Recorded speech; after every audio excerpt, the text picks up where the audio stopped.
See, no actor union. So they want anything that is non-talent, non-acting. For as much of garbage as a lot of reality TV is nowadays, like you just said, They the get people- expense in putting the show together is astronomical. The unions. It's a work their way around the actor union.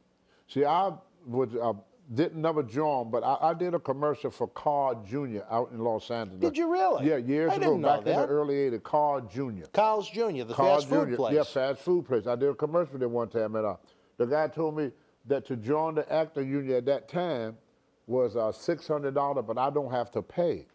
Why? Because your first one, your first gig you get, you don't have to pay, but if you get the second one you get, Then you have to. Then you have to join the union in order to do your second commercial.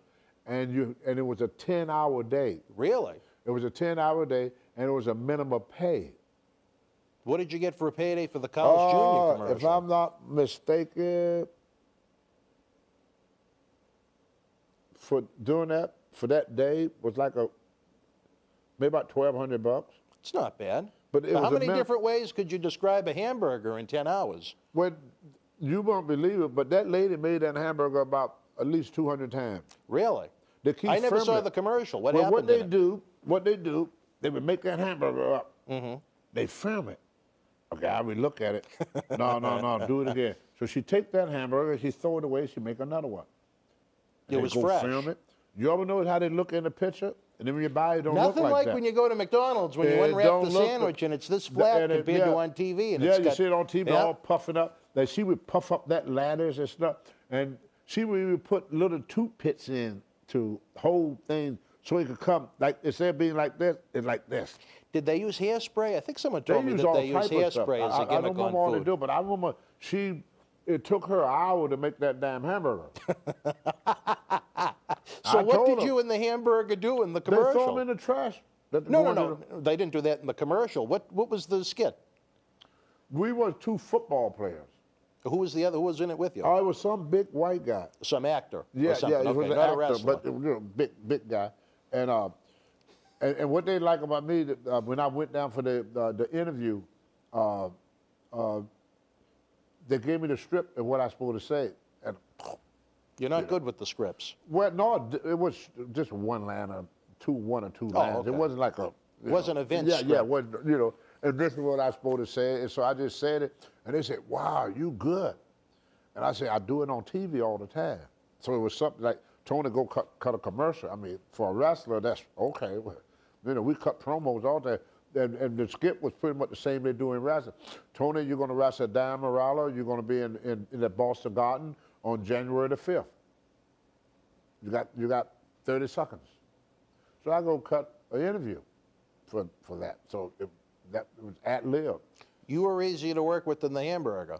Yeah, the hamburger, that was a part. I felt bad for that lady, man. I mean, she was exhausted. She must have made at least 100 hamburgers that day. Was that an ad that you were able to get on your own or through WWF? No, I went down to L.A. to train for the AAU Mr. Universe. Oh, I didn't know that. That's when I walked out on Vince the first time. Oh, when you went back with the shoe woman. This is before me and Rocket. This was me and that long ago, okay. Yeah, when you hear the story about I left my car in the parking lot, hopped a plane, went to L.A. Well, money started running off. So I needed to make some money. So they had this ad in Lori Lescook, my girl at the time, she said, well, why you go down? They got these actors, they're always using people, always looking for people. Because, you're in Hollywood there, you kind of L.A., and these studios is everywhere. Yeah. So I went down and tried out for the part and got it. Really? Yep. My worst mistake was that Arnold Schwarzenegger saw me. He wanted me to be in Conan.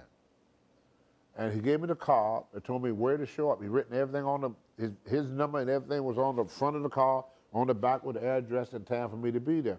And he wanted to be in Conan 2. And I didn't show up. Why? I lost the card.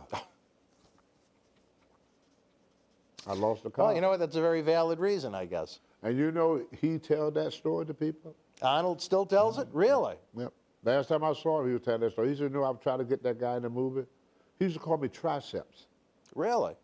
Yeah. What was Arnold like as we continue to talk about different celebrities? One of the best people you ever meet in your life. You liked him? I love Arnold to death. Good people. when you meet him, he don't seem like he's rich and famous. He was a big help to a live event we did back in 2002 when we tried to help out Billy Graham. I think Arnold is the godfather to Billy Graham's daughter, if I remember really? right. I think so. I know the two of them are very, very close. Yeah, they used to train together. Yeah, and that's a shoot. Yeah. They used to train together. Was it just a one-time interaction you had with Arnold? Or? No, he was at I trained at Gold's Gym. And Arnold would not come into Gold's Gym. He would go to World's Gym. Why? Sponsorship? No. Or? No. Joe Gold sold the gym to Pete Gronkowski. Before we go any further, is that where it got its name? There was a Joe Gold? Yeah. Gold as a person? Yeah. Oh, okay. Yeah, and so the deal was that he could open up another gym, but he can't use gold. So he started World's Gym. So Arnold would go over to World's Gym all the time. The World Wrestling Federation was live at the Metro Center in Rockford, Illinois, Wednesday, March the 21st, 1990. In the opening contest, Jim the Anvil Neidhart beat the Genius. WWF Tag Team Champions, The Colossal Connection, with the win over Demolition via countout. Superfly Jimmy Snuka defeated Spike Jones, who replaced Greg Valentine. Hacksaw Jim Duggan, who replaced Roddy Piper, victorious over Ravishing Rick Rude via disqualification. Model Rick Martel beat Brutus the Barber Beefcake. Al Perez with the win over Coco Beware.